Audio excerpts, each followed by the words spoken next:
Toby is an awesome raper. Around me are familiar faces, worn out places, worn out faces, bright and early for their daily races. What's going on, guys? Turky, I'm back with a brand new video. Now today we have CPC Week 3 versus Angels of Beheeyeim, coached by champion Joost or Joost or whatever, however you want to pronounce it. And let's just get on into it. I brought Megalopin. You should already know my draft by now, so I'm just gonna say I'm gonna say his matchup actually. He brought Luxrays, so you know, Mascomon, that's nice. He brought Gorguys, which is obviously has to be defensive for Lopan. That's really his only switch in looking at the team he brought, and it's his only switch in from his draft actually. He brought Florges. Now Florges was a good special defensive switch into most of my team. He could also be Calm Mind to, like, I don't know, try to 1v1 Remicless, but I don't think that'll work. He brought Greninja, which I'm expecting to either be Spike's lead or like a Life Orb offensive. He brought Hiram, which at the beginning of this match is most likely Z-move. I didn't really know. He could either be Z-move or like choiced in some sort of way, or Life Orb or any item really. Hiram is just so versatile, but I was mostly expecting Z-move to break through Registeel. And next we got Landers. Now in most of my mocks I saw physical Landers, so I did adjust my Lodix and D-spread so we could better take on physical Landers. But you see the 6 eyebrow. I don't really want to reveal too much because we do face off again and we are divisional opponents. So he's actually we're both tied for well, I'm actually at the top because of my differential, but we're both tied in record wise, so whoever wins this is at the top of our division. So there's a lot on the stake now. That's why I don't really want to reveal we are rematching. So I do just decide to leave with Whirlipede as I could get up my hazards. I look at his team, he brought no hazard removal, so I can just lead Whirlipede, and that's what I decide to do, as he does lead Greninja. So this does kind of confirm the fact to me that he is hazard lead Greninja. So at this moment that's what I was thinking, he would be hazard lead, but I do protect just to see what he wants to do. He actually goes for a taunt here, so that's bad. Whirlipede still doesn't outspeed Greninja after speed boost, so I have to switch out into my Lodix. Can't really do much as I get taunted, which kind of sucks. Can't go for recover, but I decide to fire off a Scald here, as that damage shows that he's Assault Vest. So burn kind of working against me here. Getting the burn kind of really sucks because this Luxray becomes that much more of a threat. He brought Assault Vest, I guess, to switch into my Lodix. But he does have Kirin, so I don't really know why Assault Vest was the decision, but we'll just go with it. But I get a burn, which, you know, 70% chance not to get a burn, whatever. But now his Luxray is going to be doing 1,000 times more, but it's fine.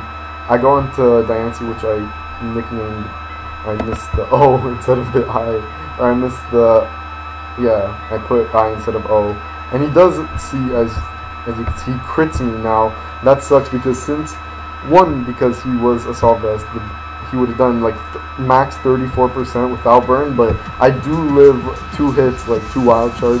Unless you have like Iron Tail, I do live 2 hits from this, but with the crit I really don't, and this does suck because he gets less recoil damage, and as you can see that will play in effect later on in the match. So that sucks. Now he doesn't get as much recoil damage as I would like, but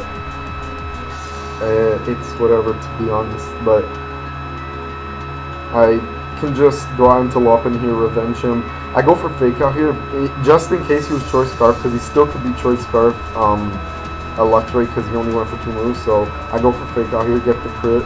I mean, it doesn't really matter because he does just go for a Leech Seed and he has leftover recovery, so the crit really doesn't matter a whole much.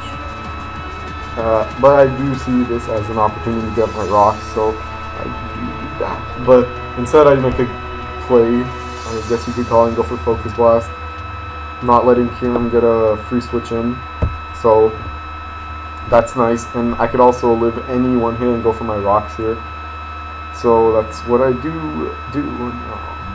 I expected him to be Earth Power, but he reveals Focus Blast now. It's really nice for him to get off this Focus Blast here, you know. It must feel nice. I'm kidding, guys, but anyways, he goes for Focus Blast. I could just go for a high jump kick here. Again, he has no switching to the rocks up. I really expected Gorgeist to come in, but he goes on to 4, just which takes 51%. Now that shows that he's not like fully Fizz Def. I don't really remember the calc, but that does show he's not fully. I think I remember that doesn't show that he's fully Fizz Def. So he had some special defense, which is to be expected. Now he goes on to Landers here. I could go for Ice Punch, but I figured he would be Yachi since he hard switch in here. I didn't really expect any other thing but a setup variant, but he goes for U-turn here. He crits my Milotic, so this is not looking too good, as I did use it to take any physical hit from Landers, so that kind of is a bummer there.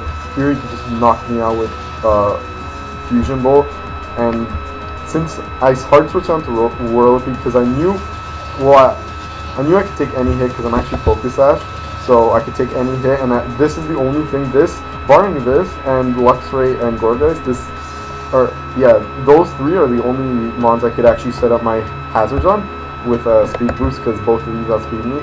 So I do just go for Protect here, and I want to get at my T-Spikes for the Gorgeist so I could wear it down, and for the Greninja. So T-Spikes are up, and I go on to Lupin here because I could revenge this thing. He can't really save this because they only have one switch in. He could save it as a sack, but I don't know. That could have been a play. But here I decide to go on to Milotic. Now here's kind of where that crit mattered. Depending on like leftovers and rolls, I could live 2 at like near max HP, but he crit me with the U-turn, which sucks, but it's not really that big a deal, as he could just 2-KO me here.